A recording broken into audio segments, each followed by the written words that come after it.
Oh yeah, I still have the love blanket on. I kind of want to get dressed. Screw you all. Anyway, Sir David the Bard. I'm coming to you from the uh, the sex capital of the world, Salt Lake City. Um, I want to do a video on something I think is funny. Now maybe you guys don't think it's funny. Turn me off. I like it when you turn me on. Anyway, that's what I'm talking about today, sex. I'm going to talk about sex. It's funny stuff. Okay. I was watching a TV program the other day, and it was like the Amish Mafia. Well, I didn't know the Amish had mafia. I know that the Mormons have the committee to strengthen the church, but the Amish have the mafia. Well, one of the Amish rituals of their culture, religion, is soaking. S-O-A-K-I-N-G. Now, some of you have heard of soaking, and like me, some of you haven't. So anyway, I've studied it. I like to investigate stuff I don't know about.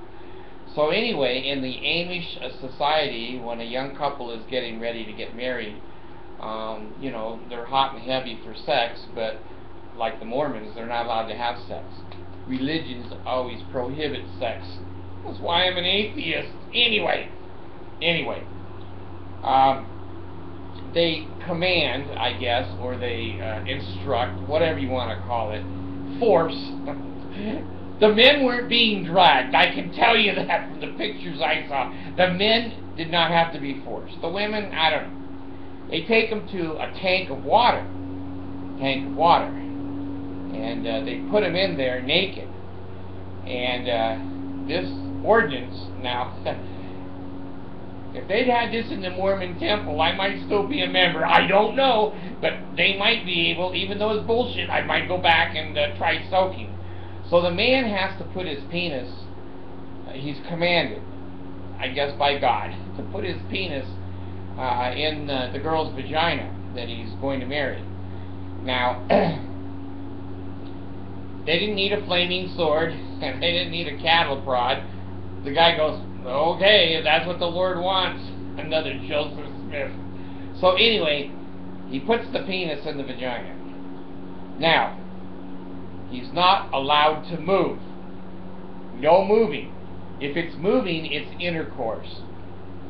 I've read the definitions on soaking, and BYU is certainly one of the centers of the soaking discussion. Now, I don't report stuff on here that I'm not sure of. This, you know, regulated by witnesses or reasonable things. I've not been able to find a totally reasonable documentation of BYU soaking. However, it seems to be a popular discussion topic, and I'm not going to endorse it, deny it, or admit it. But anyway, the Amish have fixed this soaking procedure very well, long before BYU was ever invented. So anyway, they have to, the couple has to be there in the tank, and they're not allowed to move. Now, I don't know if they can talk. I don't know if they can kiss. I don't know if his hands are, I don't know. They didn't show the pictures inside. They just showed the Amish, and I've looked it up, and sure enough, it is a ritual of the Amish culture. So that's where I think soaking may have originated here in the United States. So anyway, I was you know, writing an email to BYU and told them I'd come back and finish a doctorate there if I could take soaking 101.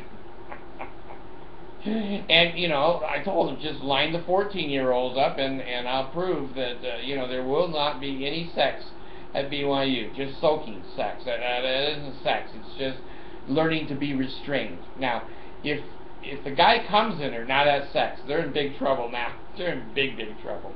And they said they can't move. Well, they say that he can't move.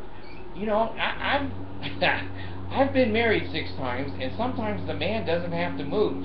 Sometimes you get a little tiger on your back or on your tummy. I don't know, on your back, on the side. You get a tiger girl, and you don't need to be moving. So I don't know. Is she the sinner? The man just stands there. I don't know. But anyway, I find it funny that the soaking has become a discussion here, and BYU seems to be the center of that soaking competition in the world. So anyway, I can't wait for Monson to come out and say something about soaking. They say, is it sex, is it not sex? Now here's my biggest questions, I guess.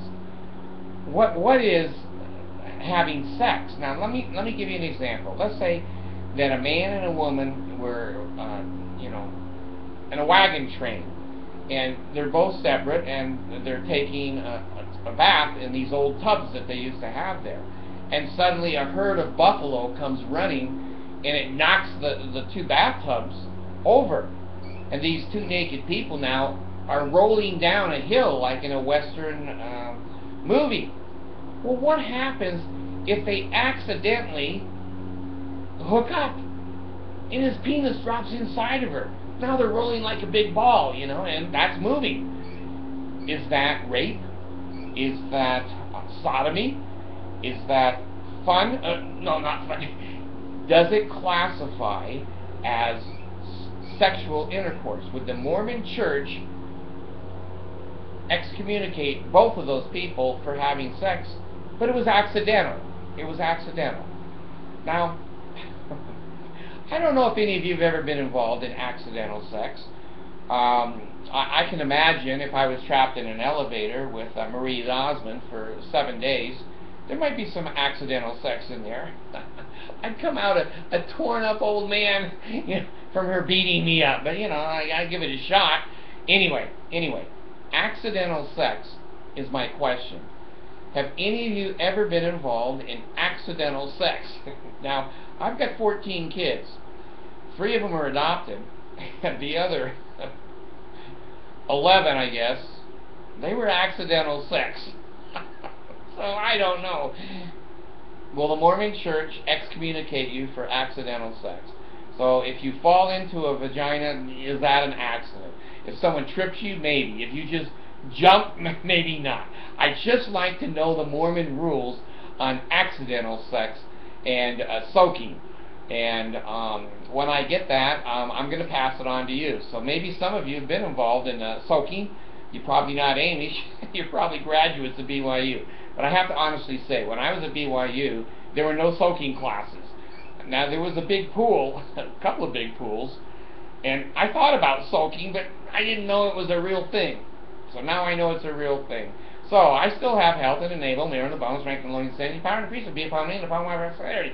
Through all generations of time and throughout all eternity, pay me, lay me, and nail me. Oh God, hear the words of my mouth. Don't slit my throat, and don't cut me open.